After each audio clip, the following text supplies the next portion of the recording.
अशा पद्धतीने पालक पनीर बनवाल तर खरंच खूप छान होईल। एकदा नक्की ट्राय करून बघा।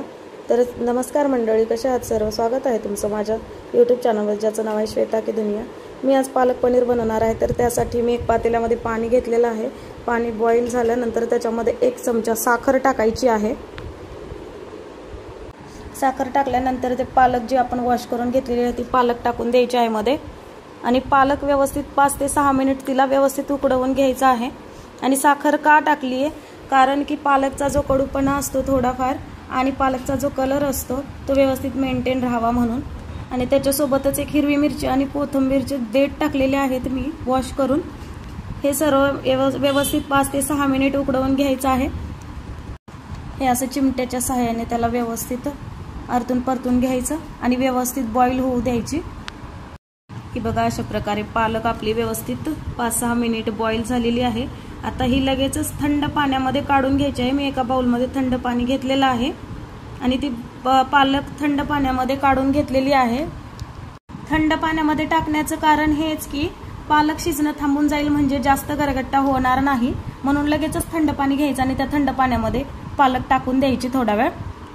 आता मेन पॉइंट हा आहे की पालकची पेस्ट कशी बनवायची। त्याआधी पालकमध्ये जेवढं एक्स्ट्रा पाणी आहे ते पाणी सर्व काढून घ्यायचं आहे आणि ते पाणी पिळून काढल्यानंतर त्याचा छोटासा गुच्छा बनेल। बघा, एवढी मोठी पालक यूज केली होती, त्याचा किती छोटा गुच्छा बनलेला आहे। आता ते लगेच मिक्सीमध्ये टाकून घ्यायचं।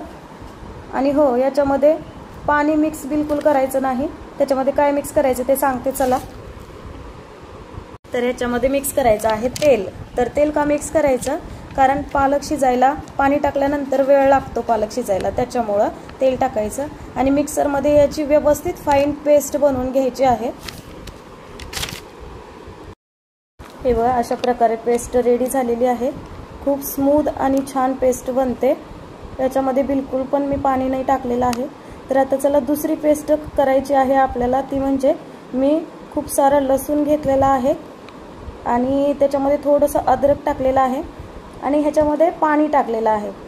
तर आता तुम्ही म्हणाल पाणी का टाकलेलं आहे, ते मी तुम्हाला नंतर रेसिपी स्टार्ट केल्यानंतर सांगेल।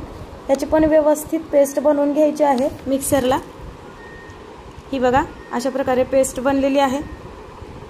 त्यानंतर मी 2 मोठे कांदे घेतले आणि 1 टोमॅटो घेतलेला आहे। तर चला आता रेसिपीकडे वळूया। मी कढई तापायला ठेवलेली आहे। कढई तापल्यानंतर त्याच्यामध्ये तेल घालायचं। तेल व्यवस्थित तापू द्यायचं। तेल व्यवस्थित तापल्यानंतर त्याच्यामध्ये जिरे आणि तेजपत्ता घालायचा। हे दोन्ही गरम झाल्यानंतर त्याच्यामध्ये लगेच